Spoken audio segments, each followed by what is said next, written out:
What's up, guys? So today I'm doing some updates to the hybrid to prep it for next weekend's works race. The last race, this was a new machine and only had about 15 minutes ride time on it. So what happened was I came off a big jump, and you can see that clamp right there connecting the tube to the airbox. When I landed, it just jolted the system enough that it actually snapped this clamp. The clamp, when I got off the bike, the motor just shut off, and I was like, what the heck? So the clamp was laying on the ground. And then what happened, because this is all custom, doesn't use the stock boot connecting to the head, I had this clamp a little too far back, so it wasn't getting a good grab. And when this rear clamp loosened up, the whole thing shifted back and it slipped off. So literally the carb fell off. I tried to fix it, but this clamp, the motor was hot. I just couldn't get it on there right. So I tried it twice, and then the third time it fell off, I just threw in the towel because I didn't want to risk getting dirt in the motor. So I think I got all that worked out now. The other thing I had to do is I tried to make 05 spindles work on this, and I got them to work using shorter king pins that I got from Roll Design. The problem was they only work for certain wheels. When I put these hypers on, it set in farther, and it was rubbing, and there was no way I could make it work. So I had to switch off to 06 spindles because these Gibson arms were made for 400EX spindles, and the 06 450R spindles are basically the same geometry, so they're interchangeable. Something good to know. So now this setup is all working. I got plenty of clearance, all good. I had an idea, you spend all this money on powder, this was 3/4 of a lap. You can see I already got chips. And if you look at my 250R, my Roll Design arms are just a mess. So SSI Decals does all my graphics. They did all these, I had them all custom. It was a custom request. They knocked it out of the park. I've got it on all. I was never really a camo guy, but I wanted something different. And I like the snow camo better than the standard camo. So 4Works, I love their seats. I run their seats on everything. All kind of ties together. But I was thinking about a way to protect the A-arms a bit, and I remembered I had SSI Decals send me a yard of clear vinyl, because what I was going to do is overlay some of the key areas where your legs rub and stuff with the clear, because what happens is with these seams, catches your pants and starts to eat it away. And you can see that on the 250R. Now that I've been racing it a while, you see here from my leg rubbing, and then you get dirty and everything. So I thought, let me put some clear vinyl over it.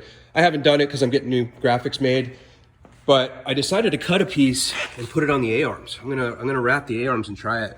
So I did this one. You can't even see it. You can barely see it there. I figure it's way easier to replace a 20-cent piece of vinyl after it gets chewed up than redoing the arms. That's going to cost you hundreds of dollars. So I wish I had done it sooner, but I'm going to try it, see how it works. I'll coat the arms here just using these strips and see how it works out. So I'll report back on that one. And then the other conversion I'm going to do is, because these are all no links, there's always issues with the airbox. And you can see my caliper whacked the airbox there when I came down hard. It even marked up the points of the caliper there.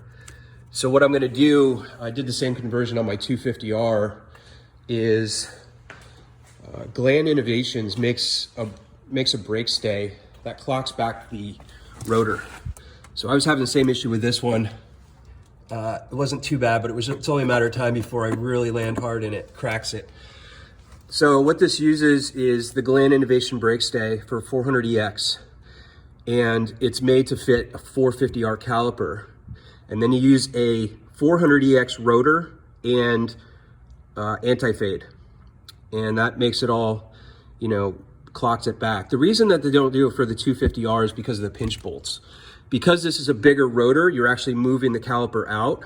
So it gives you clearance for the pinch bolts. I think the only swing arm that it'll work on with a 250R is the OEM, the 88, 89 OEM, because the pinch bolts are dropped down. So it adds a little more clearance. The issue with this setup is you do lose a little bit of ground clearance. This is an ISF swing arm, and it's made with the rear. This one isn't made for 250R skid. It doesn't have the mounts for it. It's made for 450R. So I run a Texera, and I like the Texera because it's got the guard on the bottom, and then it's got this replaceable skid on here. When I upgraded the rotor size, the original skid wouldn't work, so I had to copy it and enlarge it, and put a new one on. So I fabbed that up and did that. So I'm going to do the same thing with the hybrid because I think the hybrid needs it even more. Here's the parts I'll be using. We've got the Gland Innovation 400EX brake stay.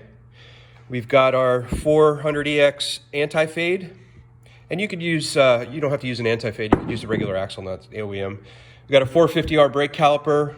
Got our 400EX rotor. The other thing with these is, in a racing situation, larger rotor, you get more leverage on it, so better stopping power.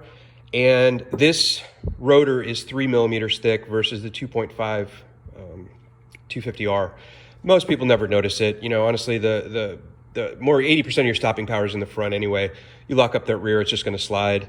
But helps anyway. And then this is a +4 brake line. Because you're clocking that back, you need a longer brake line. So, all these parts, easy to source. Obviously, it's nice with the 450R caliper because they're easy to find. 250R rear calipers are just becoming impossible to find. So I'm going to make those updates. The other thing I have to do is adjust my camber. When I changed out the spindles, it changed the geometry. So I got to lean the top in. So I'll just loosen these up and turn these in probably two to three turns. That'll give me my quarter inch on the top in, and that'll be good to go. So pretty easy updates. It won't take me too long, and hopefully everything works. But I'll definitely report back on how that vinyl works out because it's just, we all know it's going to happen, but it's painful when they get all destroyed. And you can see if you look at my